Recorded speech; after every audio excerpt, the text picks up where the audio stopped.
Friends, welcome back to my channel. ఈరోజు మీకు ఈ సీరియల్లో ఏం జరిగిందో తెలుసుకోవాలి అనుకుంటున్నారా? అయితే వెంటనే మనం సీరియల్లోకి వెళ్ళిపోదాం. ఇంకా శ్రీవల్లి శ్రీలత ఇద్దరు పక్కపక్కన కూర్చుని జ్యూస్లు తాగుతూ ఉంటారు. శ్రీవల్లి అయితే శ్రీలతతో అత్తయ్య గారు జ్యూస్ ఎలా ఉంది అని అడగడంతో, నీ మోహంలాగా ఉంది, ఏం తిన్నత్తరే, ఉప్పు కసంలాగే అనిపిస్తుంది, అయినా ఈరోజు ఎందుకే నా మీద ఇంతలాగా పగబడ్డావు అని చెప్పి ఇక శ్రీలత అయితే శ్రీవల్లికి చీవాట్లు పెడుతూ ఉండగా ఉన్నట్టుండి రామలక్ష్మి అలాగే సీతాకాంత్ వచ్చినట్టుగా అనిపిస్తుంది. ఇద్దరు ఒకేసారి బయటకైతే చూస్తారు. ఇంకా వాళ్ళిద్దరూ కారులోంచి దిగకపోవడంతో శ్రీవల్లి అయితే, ఏంటత్తయ్య రామలక్ష్మి కారులో నుంచి దిగదేంటి అని చెప్పి అలానే చూస్తుంది. ఇక రామలక్ష్మి అయితే సీతాకాంత్తో, సార్ ఈరోజు నేనేం చెప్తే అదే చేస్తా అన్నారు, గుర్తుంది కదా అని అడగడంతో, చేస్తానని చెప్పాను కదా, చెప్పు ఏం చేయమంటావు అని చెప్పి రామలక్ష్మిని అడుగుతూ ఉంటారు. సీత అయితే ఇక సీతాకాంత్ చేతిని తీసుకొని తన చీర కొంగుతో కట్టేయబోతుంది. ఒక్కసారిగా సీతాకాంత్, ఏయ్ రామలక్ష్మి ఏం చేస్తున్నావు? అలా కాదు రామలక్ష్మి, నీ చీర చెంగుతో నా చేతిని కట్టేయడం ఏంటి, ఏమైనా కొత్త గేమా అని ఇక ఆశ్చర్యంగా అడుగుతుంటాడు. దానికి రామలక్ష్మి నవ్వుతూ, కొత్త గేమేమీ కాదు, పాతదే, ఈరోజు మొత్తం మీరు నాతోనే ఉండాలి, నేనెక్కడుంటే అక్కడే, అందుకే ఇలా అని చెప్పి ఇక తన చీర కొంగుని సీతాకాంత్ చేతికి కట్టడంతో సీతాకాంత్ నవ్వుకుంటూ, సరే మేడం గారు ఏది చెప్తే అదే వినాలి కదా అని చెప్పి ఇక రామలక్ష్మితో కారులో నుంచి కిందకి దిగుతాడు. ఒక్కసారిగా రామలక్ష్మి చెంగు పట్టుకొని సీతాకాంత్ కారు దిగడం చూసిన శ్రీవల్లి షాక్ అయిపోతుంది. అత్తయ్య అదేంటి, బావగారు రామలక్ష్మి చీర కొంగు పట్టుకొని తిరుగుతున్నారు, ఇది కళ నిజమా, లేకపోతే నాకు మాత్రమే ఇలా కనిపిస్తుందా అని చెప్పి ఇంకా శ్రీవల్లి శ్రీలతతో మాట్లాడుతుంటే శ్రీలత, ఏయ్ నాకు కూడా అలాగే కనిపిస్తుంది, అయినా సీతాకాంత్ ఏంటి ఈ రామలక్ష్మి చీర పట్టుకొని తిరుగుతున్నాడు, ఏమైంది వీడికి అని చెప్పి ఇంకా శ్రీలత అయితే చాలా కోపంగా లేచి నుంచుంటుంది. అత్తయ్య అయిపోయింది, అంతా అయిపోయింది, ఇక బావగారు ఆ రామలక్ష్మి అక్కాయి చీర కొంగు పట్టుకొని తిరుగుతాడన్నమాట, అదే ఇప్పుడు కంటికి కనిపిస్తుంది అని అంటుంటే ఇంకా తనతో ఉదయం రామలక్ష్మి ఛాలెంజ్ చేసిన సంగతి గుర్తొస్తుంది. నా మీద ప్రేమని ఆయన నోటితోనే చెప్పిస్తాను, ఆయన్ని నా కొంగు పట్టుకొని తిరిగేలా చేస్తాను అని చెప్పి రామలక్ష్మి శ్రీలతతో ఛాలెంజ్ చేసిన సంగతి గుర్తు చేసుకొని, ఇదేంటిది, ఇది నిజంగానే సీతాకాంత్ని కొంగు కట్టేసుకుందా, లేకపోతే నా కళ్ళు నన్ను మోసం చేస్తున్నాయా అని చెప్పి శ్రీలత అలానే చూస్తుంది. ఇక రామలక్ష్మి సీతాకాంత్ని తీసుకుని లోపలికి వచ్చి వాళ్ళిద్దరినీ ఒక రకంగా చూస్తూ ఉంటుంది. ఇంకా శ్రీవల్లి, బావగారు మీరేంటి అని అడుగుతూ ఉంటే దానికి ఉలుకు పలుకు లేకుండా సీతాకాంత్ తన మొబైల్లో ఏదో చూసుకుంటూ ఉంటాడు. శ్రీలత అయితే, నాన్న సీత ఏమైంది నాన్న, రామలక్ష్మి అదేంటి సీతనలా చీర కొంగుతో కట్టేశావు, ఏమైంది నాన్న అని చెప్పి ఏమీ తెలియనట్టుగా దగ్గరికి వెళ్ళి అడుగుతుంది. దానికి వెంటనే సీతాకాంత్ ఉలిక్కి పడి తన చేతిని తన వెనక్కి పెట్టుకుంటాడు. అదేం లేదమ్మా, అదేం లేదు, జస్ట్ ఊరికే సరదాగా అని చెప్పి ఇక అక్కడి నుంచి వాళ్ళు చూడనట్టుగా రామలక్ష్మి భుజం మీద చెయ్యి వేసి తీసుకుని వెళ్ళిపోతుంటాడు. రామలక్ష్మి శ్రీవల్లి వైపు చూసి, ఎలా ఉంది నా ప్లాన్ అని చెప్పి తన కళ్ళని పైకెగరేసి వెటకారంగా నవ్వుతుంది.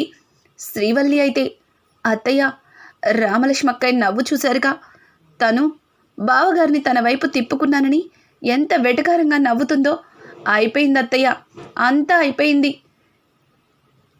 చైర్మన్ పోస్టు జారిపోయింది, ఇక్కడ చూస్తే బావగారు కూడా మీ చేతిలో నుంచి జారిపోయి రామలక్ష్మి అక్కయ్య కొంగు పట్టుకొని తిరుగుతున్నారు అని అంటూ ఉండగా అదే టైంలో సందీప్ చాలా ఆవేశంగా లోపలికి వస్తాడు. సందీప్ని చూసిన శ్రీవల్లి, ఏవండి మీకేమైంది? ఒక్కరోజన్నా మీరు నా చీర కొంగు పట్టుకుని తిరిగారా? ఒక్కసారి బావగారు చూడండి అని అంటూ ఉంటే, నోర్మోయ్, నోరెత్తామంటే చంపేస్తాను అని చెప్పి తన చేతిలో ఉన్న ఫైల్ని సోఫాలోకి విసిరు కొడతాడు. ఇక శ్రీవల్లి అయితే, ఏమైందండి? ఎందుకు ఎవరి మీద కోపాన్ని నా మీద చూపిస్తున్నారు? నేను మొదటి నుంచి చెప్తానే ఉన్నాను, మీకు చైర్మన్ పోస్టు దక్కదని. కానీ మీరే అతిగా ఆశపడి చైర్మన్ సీట్లో కూర్చునేటట్టు కలలు కన్నారు. మీకు తోడు అత్తయ్య గారు అని చెప్పి ఇక శ్రీవల్లిని అంటూ ఉంటే, శ్రీలతని అంటుంటే, శ్రీలత, రేయ్ దాన్ని కాసేపు నోరు మూసుకొని ఉండమనరా, నాకు ఇప్పటికే పిచ్చి పడుతుంది. అయినా నువ్వేంటి అంత చిరాగ్గా వచ్చావు? ఏం జరిగింది అని అడగడంతో, ఇంకేం జరుగుతుంది, ఆ నందిని నన్ను కనీసం ప్యూన్ కంటే ఘోరంగా చూస్తుంది.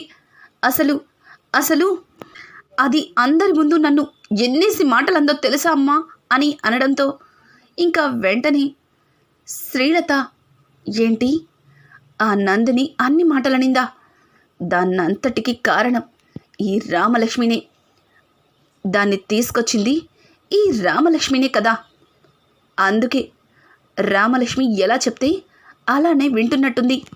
చెప్తా, వీటన్నింటికి చెక్ పెడతా అని చెప్పి ఇక శ్రీలత ఏదో ఆలోచిస్తూ ఉండగా, శ్రీవల్లి, ఎందుకత్తయ్యా ఆలోచిస్తారు? ఇంతకు ముందంటే బావగారు మీ చేతిలో ఉండేవారు. కనీసం ఇప్పుడు బావగారు మిమ్మల్ని కన్నెత్తి కూడా చూడలేదు. చీర కొంగు పట్టుకొని రామలక్ష్మక్క వెనకమాలే తోగూపుకుంటూ వెళ్ళిపోయారు.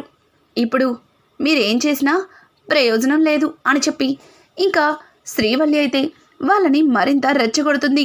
ఆ మాటలకి శ్రీలత, సందీప్ దాన్ని నోరు ముయ్యమనరా, ఇప్పటికే నాకు బీపీ ఎక్కువైపోతుంది అని చెప్పి గట్టిగా అరుస్తుంది. ఇది ఇలా ఉండగా ఇక రామలక్ష్మి అయితే సీతాకాంత్ని తన గదిలోకైతే తీసుకెళ్తుంది.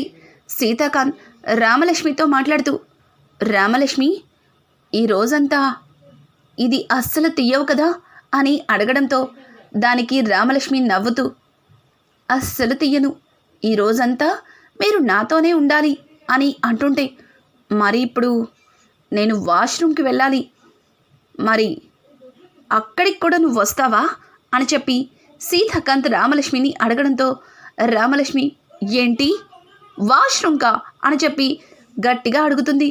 అయ్యో అదేంటి రామలక్ష్మి అంత గట్టిగా అరుస్తున్నావు? నువ్వేగా ఈ రోజంతా నేను నీతోనే ఉండాలి అన్నావు. మరి వాష్రూమ్కి వెళ్ళాలంటే ఇది తీయాలి కదా, లేదంటే నువ్వు కూడా నాతో రావాలి, వస్తావా అని అడగడంతో దానికి వెంటనే రామలక్ష్మి చేతికి ఉన్న కట్టను తీసి, వెళ్ళండి మహాప్రభు వెళ్ళండి, చెప్తే తీసేస్తాను కదా, ఎందుకు నన్ను ఆట పట్టిస్తారు అని చెప్పి ఇక రామలక్ష్మి సీతాకాంత్తో మాట్లాడుతుంది. సీతాకాంత్ నవ్వుతూ అక్కడి నుంచి వెళ్ళిపోతారు. ఇక సీతాకాంత్ ఫ్రెష్ అయిన తర్వాత రామలక్ష్మి సీతాకాంత్ని డిన్నర్కి పిలుస్తుంది. సీతాకాంత్, వస్తున్న రామలక్ష్మి అని అంటుంటే, ఆగండి సార్ అని చెప్పి మళ్ళీ తన చీరని తీసి సీతాకాంత్ చేతికి ముడివేస్తుంది. అది చూసిన సీతాకాంత్, రామలక్ష్మి, నేను భోజనాన్ని ఎలా తింటాను అని అంటుంటే, మిమ్మల్ని తినమని ఎవరు చెప్పారు సార్? మీకు పెట్టడానికి నేనున్నాను కదా అని చెప్పి రామలక్ష్మి ప్రేమగా మాట్లాడుతూ సీతాకాంత్ని డైనింగ్ టేబుల్ దగ్గరికి తీసుకెళ్తుంది.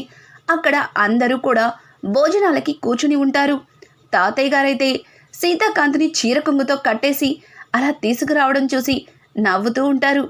అమ్మ రామా, ఏంటిది కొత్తగా ఉంది, సీతని అలా కొంగు కట్టేసుకున్నావు అని అడగడంతో దానికి రామలక్ష్మి అక్కడ వాళ్ళ అత్తయ్య అలాగే శ్రీవల్లి సందీప్ చూస్తున్నారని, అవును తాతయ్య, ఆయన్ని నా కొంగున కట్టేసుకుంటా, ఆయన్ని నా గుండెల్లో పెట్టుకుంటా, ఆయన ఎప్పుడు కూడా అక్కడే ఉంటారు అని చెప్పి ఇక వాళ్ళని చూసి వెటకారంగా మాట్లాడుతుంది. అది చూసిన తాతయ్య నవ్వుతూ, కానీ అమ్మ కానీ, నీ భర్త నీ ఇష్టం, ఏదైనా చేయొచ్చు. రే సీత, ఏంట్రా నువ్వు కూడా అందరి మగవాళ్ళలాగా భార్య కొంగు పట్టుకొని తిరుగుతున్నావన్నమాట అని నవ్వుతూ మాట్లాడతారు.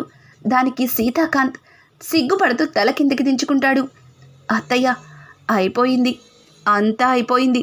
సింహం లాంటి బావగారు ఆ రామలక్ష్మక్కయ్య కొంగు పట్టుకొని తిరుగుతున్నారు.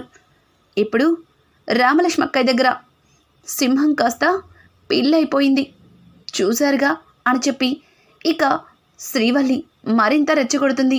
శ్రీలతనైతే, శ్రీలత, నాన్న రామ, నాన్న సీత భోజనం తినేటప్పుడు కూడా ఆ చీర కొంగుతో కట్టుకోవాలా? తీ నాన్న, చూడటానికి అంత బాగోలేదు అని అంటూ ఉంటే దానికి రామలక్ష్మి, పర్వాలేదు అత్తయ్య, ఎవరున్నారు ఇక్కడ? మీరు మేమే కదా. అయినా ఆయన చేత్తో భోంచేయాలా ఏంటి?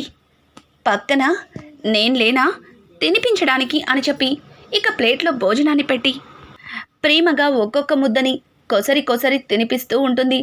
అది చూసిన శ్రీలత చాలా కోపంగా లేచి అక్కడి నుంచి వెళ్ళిపోతుంది. అలాగే సందీప్, శ్రీవల్లి కూడా వెళ్ళిపోతారు.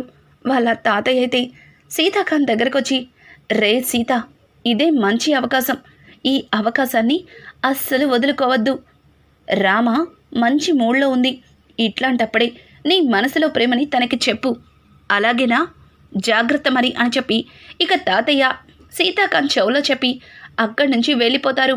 ఇక సీతాకాంత్ అయితే రామలక్ష్మిని అలానే చూస్తూ, రామలక్ష్మి, నువ్వు నా దగ్గర ఏదైనా దాచిపెడుతున్నావా? ఏదైనా చెప్పాలని చెప్పట్లేదా అని చెప్పి ఇక సీతాకాంత్ రామలక్ష్మిని అడుగుతూ ఉంటాడు. రామలక్ష్మి కూడా, అవును అవును సీతా సార్, నేను కూడా మిమ్మల్ని అదే ప్రశ్న అడగాలి అనుకున్నాను, కానీ మీరే అడిగేశారు. చెప్పండి, మీరు నా దగ్గర ఏం దాచిపెడుతున్నారు? అసలు మీరు నాకు ఏం చెప్పాలని అనుకుంటున్నారు అని అంటుంటే ఒక్కసారిగా సీతాకాంత్ ఉలిక్కి పడతాడు. తను అంతవరకు కూడా రామలక్ష్మి దగ్గర ఏ నిజాన్ని దాచిపెట్టలేదు.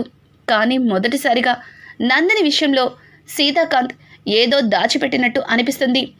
గతంలో నమితని కూడా ఇలాగే గుడ్డిగా నమ్మి తన గురించి రామలక్ష్మికి నిజాన్నైతే చెప్పలేదు. ఇప్పుడు నందిని విషయంలో కూడా అలాగే చేస్తే తను మళ్ళీ రామలక్ష్మిని మోసం చేసినట్టు అనిపిస్తుందని ఇక సీతాకాంత్ నందిని గురించి నిజాన్ని రామలక్ష్మికి చెప్పాలి అనుకుంటాడు. చెప్పాలి, నిజంగానే చెప్పాలి. నీ దగ్గర ఇన్ని రోజుల నుంచి ఒక నిజాన్ని దాచిపెట్టాను అంటే అది దాచాలని కాదు.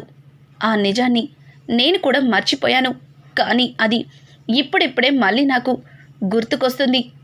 ఇప్పుడు నీకు చెప్పకపోతే గతంలో నమిత విషయాన్ని దాచినట్టు ఇప్పుడు ఈ విషయాన్ని కూడా దాచానని నన్ను నువ్వు అపార్థం చేసుకోవచ్చు అని చెప్పి సీతాకాంత్ తన మనసులో అనుకుని, ఇక్కడ కాదు కానీ ఆ నిజాన్ని ఈరోజు ఎలా అయినా నీతో చెప్తాను అని చెప్పి భోజనం పూర్తయిన తర్వాత సీతాకాంత్ రామలక్ష్మి చెయ్యి పట్టుకొని ఇక బయటికైతే తీసుకెళ్తాడు. బయట ఒక ఓపెన్ ప్లేస్లో రామలక్ష్మిని నుంచోపెడతాడు. కానీ రామలక్ష్మి సీతాకాంత్ తన మనసులో ఉన్న ప్రేమని చెప్పటానికే అక్కడికి తీసుకొచ్చాడేమో అని తను చాలా ఆశగా సీతాకాంత్ వైపు చూస్తూ ఉంటుంది. కానీ సీతాకాంత్ నందిని గురించి నిజం చెప్పిన మరుక్షణం రామలక్ష్మి ఆ విషయాన్ని ఎలా జీర్ణించుకోగలుగుతుంది?